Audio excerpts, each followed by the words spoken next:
The soil test came back on a Tuesday morning in March of 2011, and Eleanor Briggs read it standing at the kitchen counter in her barn coat, still smelling of lanolin and cold air, and the number at the bottom of the page, 0.8% organic matter, should have told her to quit before she started. It did not. She set the paper on the counter beside her coffee cup, looked out the window at the 12 acres of hard-packed Pike County clay that her late husband Gerald had left her, along with a broken hay rake, $400 in the bank, and a note that said only be stubborn, and she thought about sheep. Specifically, she thought about Katahdin sheep. And that is where the trouble began. Because in Pike County, Missouri, in the spring of 2011, nobody kept Katahdin sheep. The men along Hannibal Road kept Angus cattle. The women in the church auxiliary who happened to have a few acres kept Suffolk crosses for the county fair lamb show, the white woolly kind that photographed well and sold predictably. What Eleanor Briggs was considering, a hair sheep, a breed that shed its fleece on its own like a dog sheds a winter coat, a breed developed in Maine from African and Caribbean bloodlines, a breed that in Pike County was associated with nowhere and nothing recognizable, was not farming. According to Dale Whitmore, who ran the county extension office out of Bowling Green and who had driven up Hannibal Road to deliver the soil test results personally because he had heard she was serious, it was closer to a hobby gone wrong before it started. Eleanor. He stood just inside the screen door, hat in hand, the way men do when they are about to say something they want to soften. Katahdin sheep don't produce commercial wool. That's the whole point of them. They shed. You understand what that means for a fiber operation?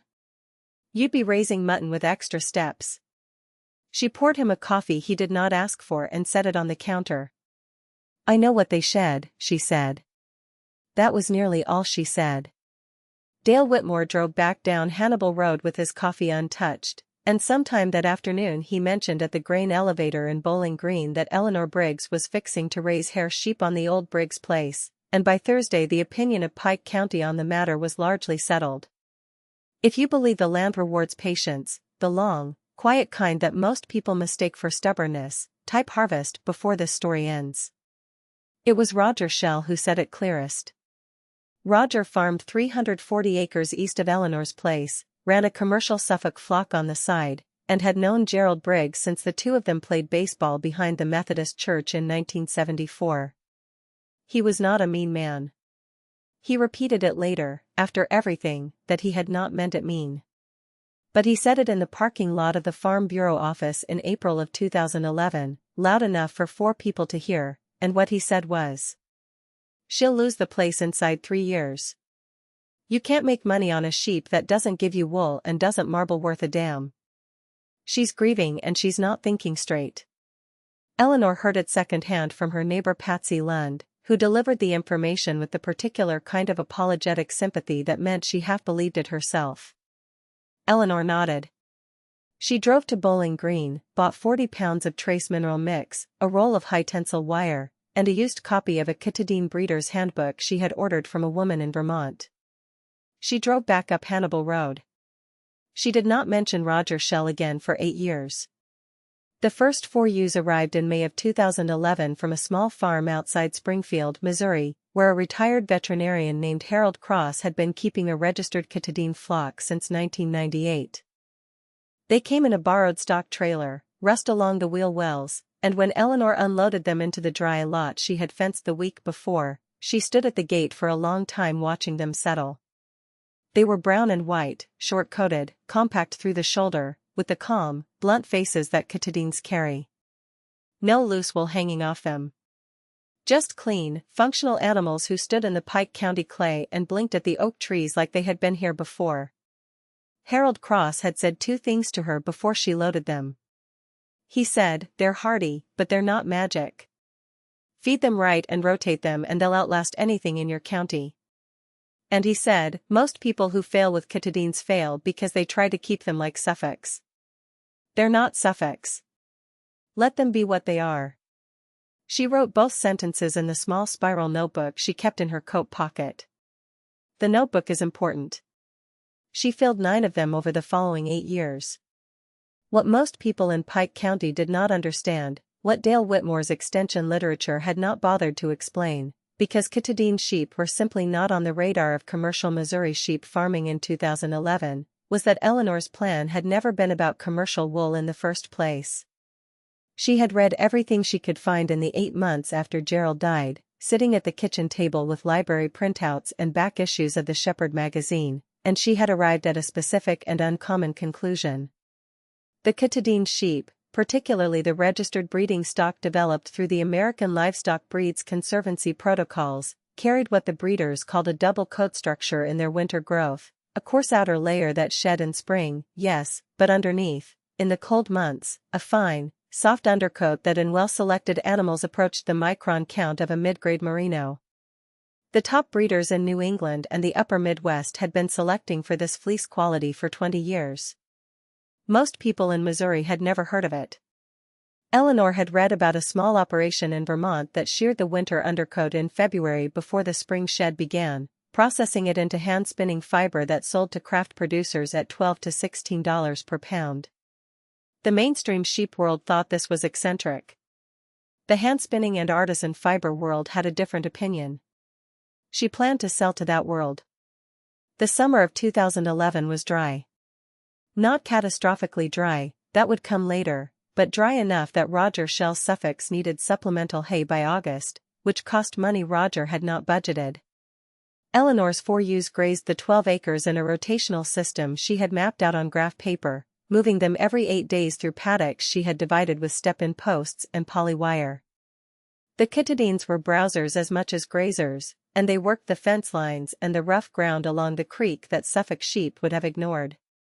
When she weighed the hay she had fed through August, it came to 140 pounds. Roger Shell, she learned later, had fed close to 3 tons. In September she drove to a fiber festival in Columbia with 4 pounds of hand-combed Katahdin undercoat she had gathered from brushing the ewes through the previous winter and spring. She sat at a folding table she had borrowed from the church, spread the fiber out on a white cloth, and waited. A woman named Judith Farrer, who ran a small spinning studio in St. Louis and supplied hand spinners across Missouri and Illinois, picked up the fiber, pulled it across her fingers, and went quiet. "Where did you get this?" "Pike County," Eleanor said. "It's Katahdin." Judith Farrer looked at her. "I thought Katahdins didn't." "Most of them don't. These are selected for the undercoat." Judith bought all 4 pounds at $14 each. She gave Eleanor her business card. She asked how many ewes Eleanor was running. Eleanor said 4. Judith said, "Tell me when you have 20. Eleanor drove back to Pike County with $56 and Judith Farrer's card tucked in the spiral notebook. She did not tell anyone. She stopped at the Farm Bureau on the way home to pay her membership dues, and Roger Shell was there at the counter, and he nodded at her with that particular nod men give to widows they have already decided will not make it, the slight lowering of the chin that means "I see you're still trying," and Eleanor nodded back and went home and ordered 2 more registered ewes from Harold Cross in Springfield. The second winter was harder than the first. A pipe burst in the barn in January of 2012, and she fixed it herself with parts from the hardware store in Bowling Green and a YouTube video she watched 4 times on the library's public computer. The temperature dropped to 11 below for 3 nights in February, which in Pike County was unusual enough to close the schools. Eleanor put a heat lamp in the corner of the barn for the youngest ewe, a 1-year-old she called Button for the small dark patch above her left eye, and sat with her through the worst night wrapped in her husband's old Carhartt jacket, listening to the wind come off the Missouri River bottom and work at the barn boards. That was the night she wrote 7 pages in the spiral notebook, which was unusual because most entries were 2 or 3 lines, a date, a weight, a temperature, a note about grazing behavior. The 7 pages were not about the sheep. They were about Gerald, about the farm, about what she was trying to build and why. She never read them again. But she kept the notebook. By the spring of 2012 she had 8 ewes, 1 ram, a registered Katahdin from a breeder in Henderson County, Tennessee, with documented fiber quality scores, and her first 2 lambs, born in late February in a rare Missouri warm spell, both of them healthy and already showing the compact, well-muscled build that the good Katahdin lines carried. She sheared the winter undercoat from the ewes in early February, just before the spring shed began, using a hand carder and a fine-toothed comb because she could not yet afford a drum carder. Her hands were raw by the end of each session. She processed 11 pounds of usable fiber and sent it to Judith Farrer in St. Louis, who paid her by check within 10 days. The check was for $154. Roger Shell's Suffolk operation that spring had lost 2 ewes to parasites over the winter. Intestinal worms.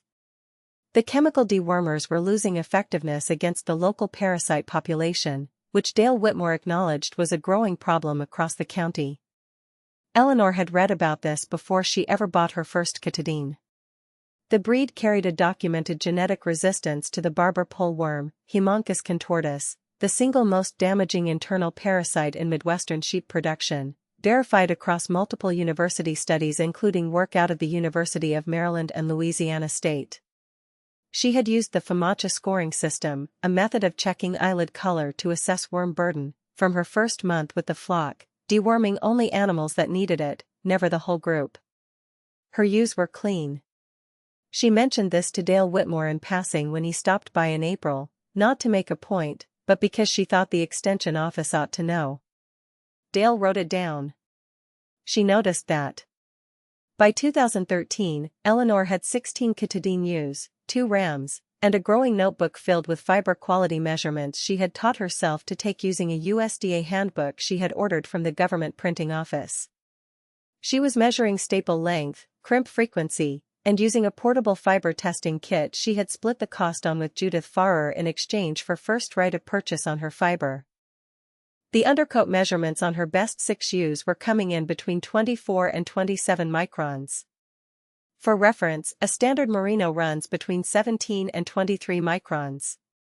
Eleanor's Katahdins were in the neighborhood of a fine Corriedale, softer than most people expected from a hair sheep, softer than anyone in Pike County believed possible, because no one in Pike County had been paying attention to what the top Katahdin breeders had been doing for the past 20 years. Roger Shell drove by her place in late June of 2013 and saw the ewes in the pasture. He slowed his truck. Later that week, he said to someone at the elevator that Eleanor's sheep looked healthy enough, but that healthy didn't pay the light bill, and that hair sheep were still hair sheep no matter what you did with them. He was not wrong that healthy didn't pay the light bill. Eleanor knew that. She had been supplementing her income by doing bookkeeping for 2 small businesses in Bowling Green, a task she had picked up in the winter months when the fiber work was lighter. She was not comfortable. She was not close to comfortable. But the land was changing.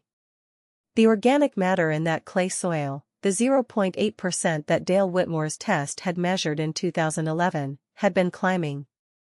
She had the county run another test in the fall of 2012, then again in 2013.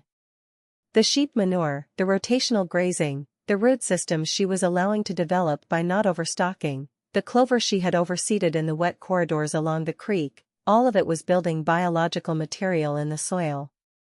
The 2012 test showed 1.1%. The 2013 test showed 1.4%. Those numbers would matter later. Enormously. The summer of 2012 had brought the worst drought in Pike County since 1988. Roger Shell had to sell 20 head of cattle because he could not feed them. 3 farms in the township were running deficit against their operating loans by October. Eleanor fed hay from June through September. Her bill was manageable because her flock was still small, but the real advantage was what she saw in her pastures by August. The clover had survived. The root mass along the creek corridor, the native grasses she had been allowing to recover under the rotational system, had held moisture that the conventionally grazed pastures all around her had cooked into dust and bare hardpan. She walked the fence line with her spiral notebook in August of 2012 and recorded what she saw. Green along the creek. Bare across the road at the Shell place. She did not tell anyone what she had written down. By 2014, Judith Farrer had connected Eleanor with a small artisan fiber cooperative in Kansas City that was looking for consistent supply of non-commodity fleece for a line of hand-spinning products they were developing under a Farm Direct label. The cooperative, 4 women and a man who ran it out of a studio in the Crossroads district, wanted to know the breed, the individual animals, the growing conditions. They wanted what the food movement had normalized and the fiber world was just beginning to demand: provenance. A story attached to material. Eleanor had the story. She had 9 spiral notebooks and 3 years of soil tests and a flock of sheep that were becoming, in the specific and measured language of registered Katahdin breeding, genuinely exceptional. She negotiated $18 per pound with the cooperative for her premium selection, the fiber from her top 6 ewes, and $13 per pound for the secondary grade. That year she processed 42 pounds of usable fiber. The check was for $646. That is not enough to live on. She knew that. But the trajectory was visible to her, drawn in notebook entries and soil test numbers and ewe weights, even when it was visible to no one else. In 2014, she bought her first drum carder. Second-hand, from a woman in Rawls County who was giving up spinning for health reasons. Eleanor paid $120 for it. She brought it home, cleaned it, replaced one of the cloth strips herself using a kit she ordered online, and set it up on the kitchen table. She ran the first batch of February undercoat through it on a Thursday night while the radio played in the background, and the fiber that came off the drum was something she held in both hands for a moment before she put it down. It was soft the way certain things are soft that you don't expect. The way cold creek water is soft in late summer. The way the inside of a barn smells soft in February, all hay and warm animal breath, when the wind outside is mean. She wrote that in the notebook. She did not write it for anyone to read. She wrote it because the notebook was where she put the things she